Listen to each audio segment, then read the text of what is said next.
Magandang umaga, ngayon po yung araw ng Lunes, August 19, 2024. Update po muli tayo sa lagay ng panahon.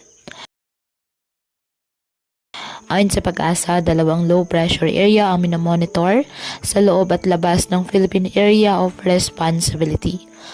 Ang unang LPA na nasa loob ng ating PAR ay ito po yung LPA na ating minomonitor itong mga nakaraan na lumabas at muling pumasok ng ating PAR. Sa ngayon, tumataas ang tsansa nito na maging bagyo ayon sa Pag-asa. Ang LPA naman sa labas ng PAR wala pang direktang epekto sa lagay ng ating panahon. At patuloy po natin na imo-monitor.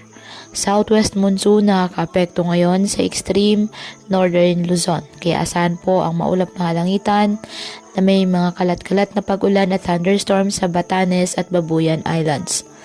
Ang Metro Manila at nalalabing bahagi ng ating bansa apektado ng mga localized thunderstorms.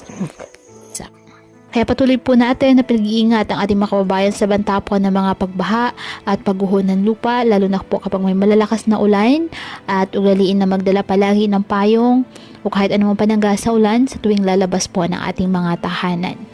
At yan po muna ang update sa lagay ng panahon ngayong araw. Muli patuloy po tayo na mag-ingat at palaging tandaan, God loves you. Stay safe and God bless.